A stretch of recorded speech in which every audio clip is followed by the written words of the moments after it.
Okay, so this is my garden.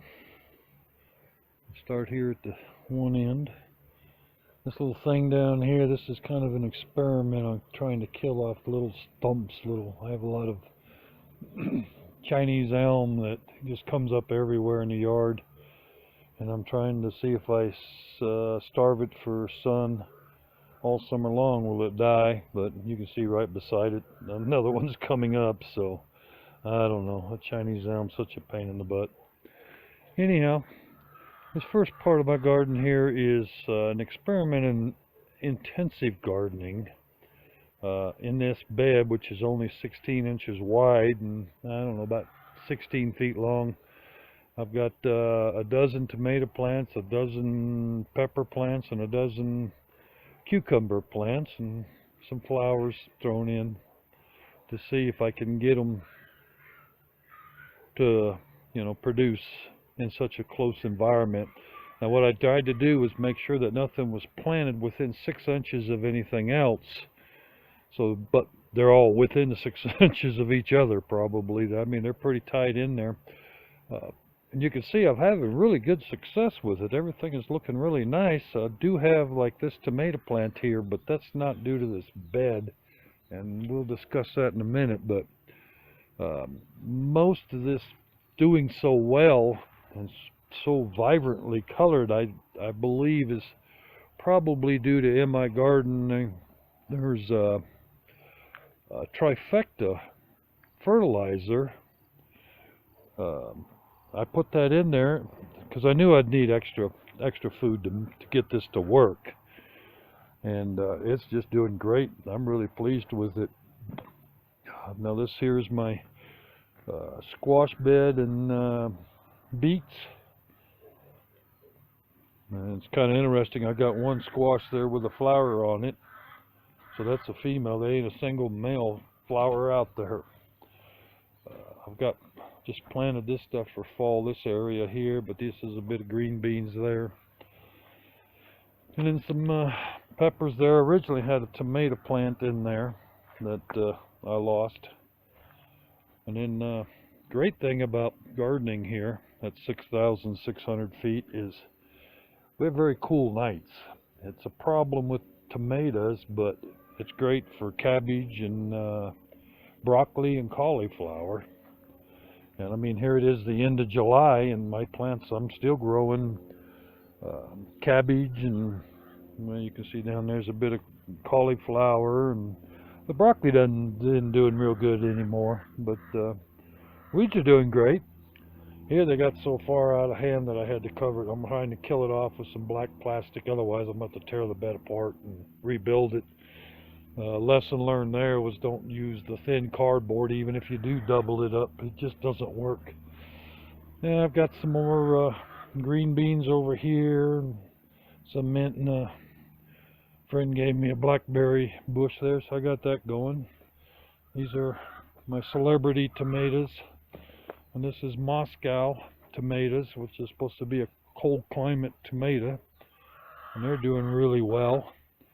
But the problem I'm having with tomatoes, well, I already took this one here out. Well, no, this one here. You see how this one here is yellowing down at the bottom and the whole plant's turning light colored? That's one out of my celebrity. This one over here, I got one out of the Moscow doing it. I've actually pulled one Moscow out that was real bad, and pretty much about dead.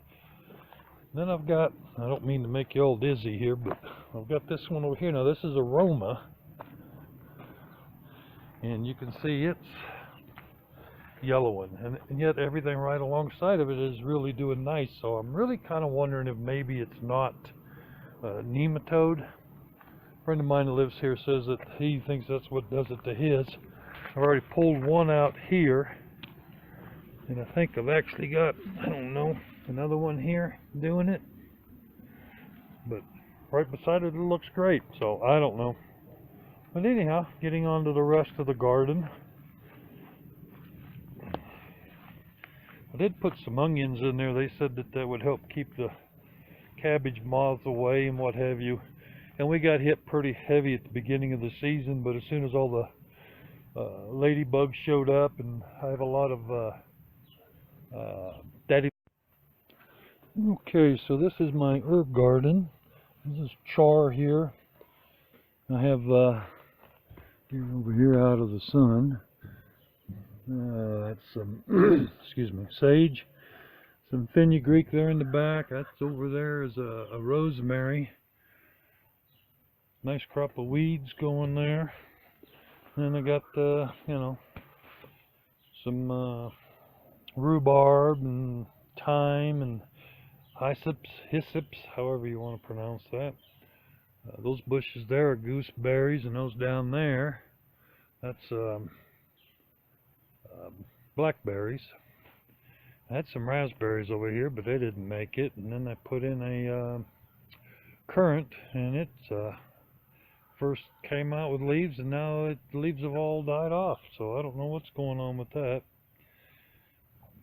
And then I got, you can see it there, onions and raspberries down there. Before my camera died there, I was coming over here to show you the rest. I've got the lemon balm there, and this is some pole beans. I did bush beans over there and pole beans. They're both, I think they're both Blue Lake, but I wanted to compare the taste and the growing and just the whole experience, see what's the difference.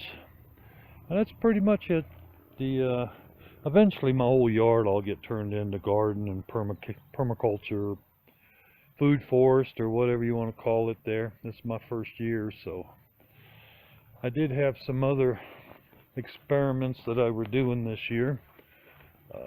Over here I have one here that is gutters on my fence, and I wanted to try that and see how that worked, and I had some success and some failure. Most of the failure, I believe, was my fault from overcrowding. You can see it's all going to it's all bolting, going to seed now. The bottom one there was spinach. I got a nice harvest of spinach out of there, but the rest of the lettuces just really never did very good. But I think that was my fault. Anyhow, that's my garden.